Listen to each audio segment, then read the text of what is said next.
Hi, my name is Lexi Mitchell. I'm a professional chef from the Penobscot Nation.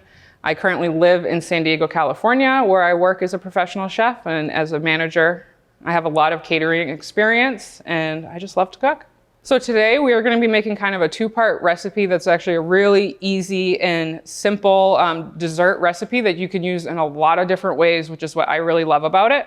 We're going to be making a strawberry coulis from Maine strawberries, and we're also going to be making a maple-infused whipped cream with this really special maple syrup that we have here today. So today what we're going to be using for the coulis portion of our recipe, we are going to be using strawberries, a little tiny bit of lemon juice, and the maple syrup.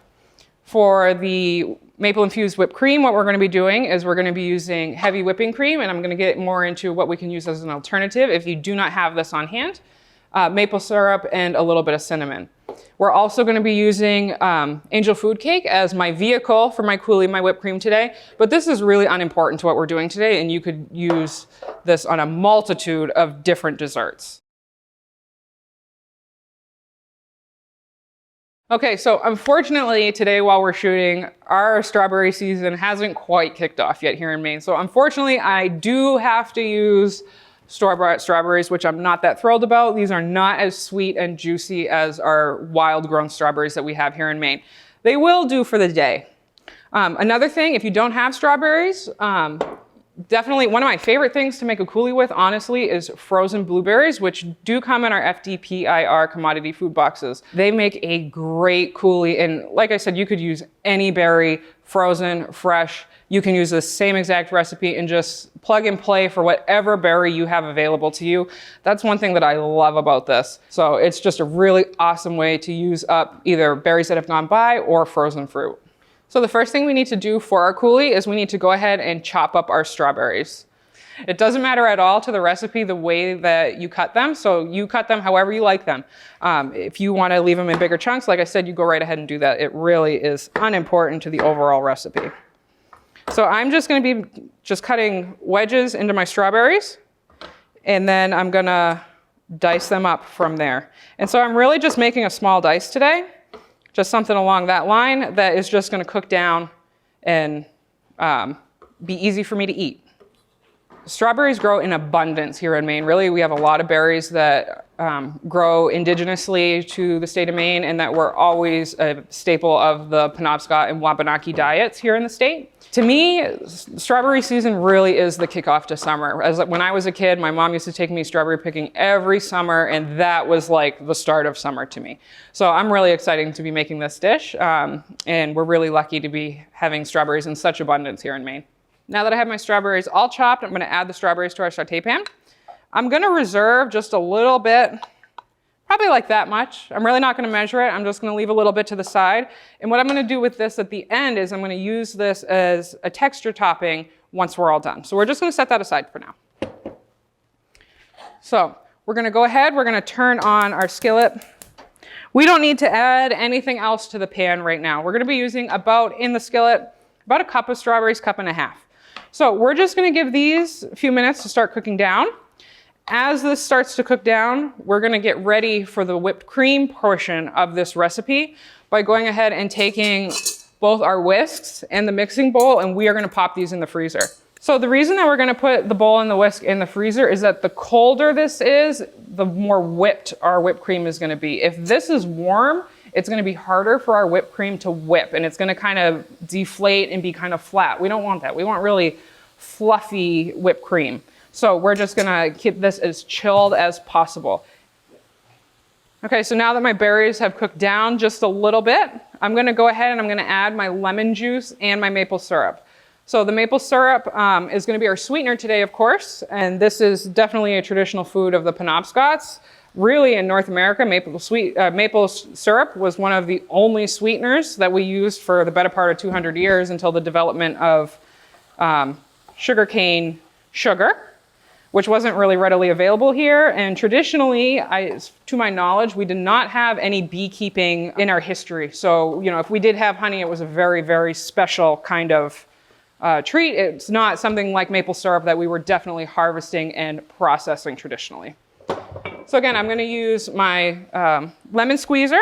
This lemon is a little on the large side, so I'm gonna go ahead and just kind of get that in there as best I can. I only need about, what is it, a tablespoon of lemon or so. So that's all. I'm just gonna do a little squeeze. Then I'm gonna be taking 1/4 of a cup of maple syrup that I'm gonna be using in our recipe today. This maple syrup in particular is really special. It was made from a Penobscot elder who is also one of our former chiefs. And now that he is retired, him and his wife Lori are homesteaders, and they make incredible maple syrup here in Solon, Maine. So I'm lucky enough to be using that today, and this is truly a treat. So I'm gonna go ahead and I'm gonna add 1/4 cup of maple syrup. I do a lot of cooking, so for me to eyeball is a more natural way to cook than it is to measure, but you do whatever makes you more comfortable. So we're just gonna combine all of that, and now that we have our sweetener in here, we wanna make sure that we keep everything in the pan moving, because now is the point where we could start to have burning. You wanna go ahead and be mindful of your heat. I would recommend turning your heat down to a medium at the highest. This is really easy to burn where we have the sugar in here. We want it to caramelize, but we don't want our sugar to burn. So we are just gonna keep this moving in the pan until it's ready. And at this stage too, while you're here and you're constantly watching the pan, this is a good time to start mashing a little bit. You could also use a fork to do that, or a potato masher if you have that readily available. And just mash it down a little bit. Like I mentioned, I like my food a little bit on the chunky side. I like a lot of texture in my food. So for me, this is good. So now we can see that our coulis is definitely starting to reduce, and we're gonna be getting close. So I do have a little trick of what I do to check to see if my consistency is cool enough. Obviously, right now is the hottest that this mixture is gonna be, and so it's the runniest. So to really test to see if I've got that syrupy kind of consistency that I'm looking for, I let it cook down, and then I'm gonna test on my spoon. This is a classic French technique. If you wanted to get real fancy with it, it's called napalm, what we're gonna be looking for today. So we are gonna be just getting this mixture on our spoon. You wanna kind of just coat the mixture on your spoon.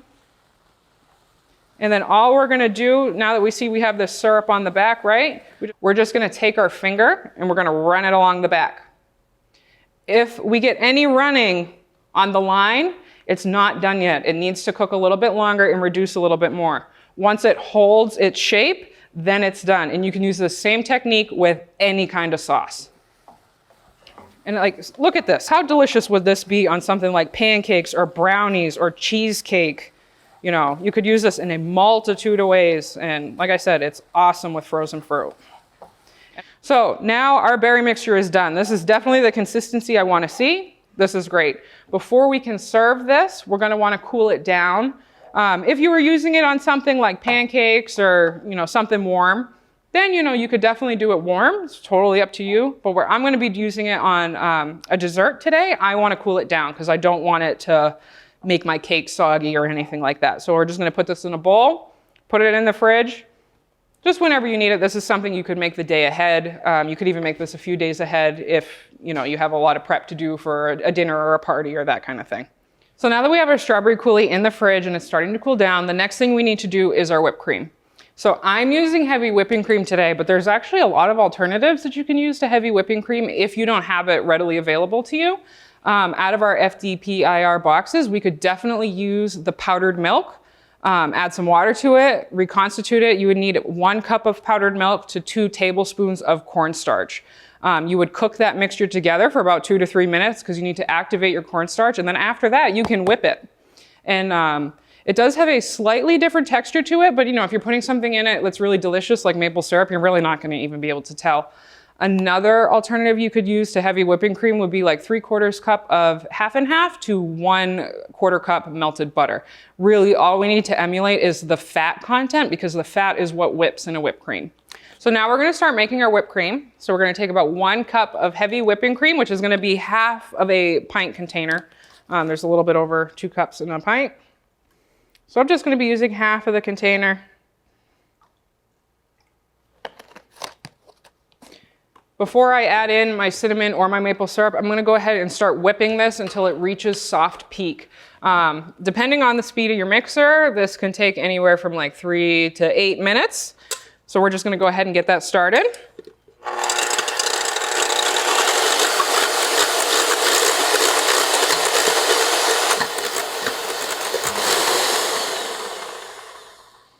That there is soft peak. Where you see when they come out and it makes the little peaks, but they fold over on the top, that's soft peak. That is what we're looking for right there. So the difference between soft peak and hard peak is when you're pulling, your mixer out and you're testing these peaks that the mixer makes as it's coming out, you're gonna notice when we hit the soft peak that the top of our peak just flops over a little bit. It's soft, right? When we reach that hard peak and we pull it out, it holds its shape more. That is hard peak. And that's really the difference. And it's really just a 1 or 2 minute difference in a mixer. It's really not much time. So now this is the step where we want to go ahead and we want to add our cinnamon and our maple syrup. So I'm going to go ahead and I'm going to add about a tablespoon of cinnamon. I'm a cinnamon lover, and this is one of those things, same with the sweetness. You make it what tastes good to you. If you want to use less, use less. I'm going to take my maple syrup. And like I said, we're looking between 3 to 6 tablespoons of maple syrup. And the sweetness you make for you. Like if you have a lot of elders in your lives who are diabetic, definitely we don't want to make that too sweet for them, right? So I'm just going to err on the side of caution, and I'm going to use less to start with. I can always add more maple syrup later. So I go ahead and add about 3 tablespoons. I'm going to go ahead and keep whisking.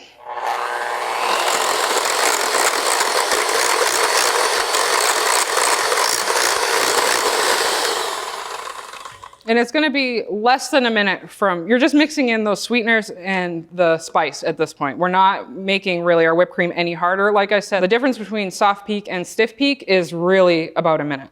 So now we see when we pull our mixer up, our peaks don't move. So we're definitely at hard peak. Now the only thing we're going to adjust for is the sweetness. We have reached the consistency that we want our whipped cream to be. So I'm just going to go ahead. I'm just going to take a little test to make sure that this is where I want it. And for me, that's perfect. I would not add any more maple syrup to that. I think that's delicious. It's got a strong maple syrup flavor. The cinnamon just adds a little depth of dimension. And I mean, who doesn't love whipped cream, right? So this is all set. If we're not gonna serve this right away, we might go ahead and put this in, or we would definitely put this in the fridge. If this was something that you were making in advance, you could even add like half a packet of unflavored gelatin to the heavy cream in the beginning stage, and that is gonna make this whipped cream hold. It will make it so it does not deflate as it sits in the fridge and you're waiting to serve it. Okay, so now we have all the elements of our strawberry coulis and our maple infused whipped cream all set. So I've already taken our coulis out of the refrigerator. It's all nice and cool and ready to go. Here today, I have some leftover angel food cake, but what you put on, this is not important. What you put it on is up to you. Like I said, you could use it on brownies, cheesecake, regular cake. You could cook it just a tiny bit longer and use it in between the layers of a cake. You could use it on pancakes and waffles or in breakfast crepes. Like there's so many different ways you could do this. You could even leave the maple sugar out of it and use it on as a glaze on like a pork loin or something like that. Like there's a lot of different ways to use this recipe, okay? So what we're gonna do today for our little dessert is I'm gonna take my angel food cake and I'm just really gonna cut just a piece off of it today. I want this to be pleasurable to eat, so I don't wanna have to work too hard for it, you know what I mean? So I'm just gonna cut it up into little bite-sized kind of pieces like this, and I'm just gonna spread them on my plate here. I like a lot of texture in my food, so I want to add some of these uncooked strawberries that I left to the side in the beginning. I really like the texture, I like the crunch. So I'm going to go ahead and I'm going to spoon my strawberries over my cake. You could do, again, you could do the same thing if it was a brownie or a waffle or a pancake, whatever it is, doesn't matter. Then I'm going to take my coulis and spoon that over the top of this as well. And I eat coulis just with a spoon, so I'm gonna be very generous today because I'm feeling a little greedy. And of course, to finish any dish off, we're just gonna take a nice and healthy dollop of our whipped cream here. And I'm gonna put that on the top. And that is really it. If you wanted to garnish this with like a mint leaf, or you wanted to use like a little strawberry leaf in it, something like that, you totally could. This is a really simple, a really delicious, and a really diverse dessert. So that's it, it's time to eat, and I hope you enjoyed that, and I really hope you enjoy this. Thank you.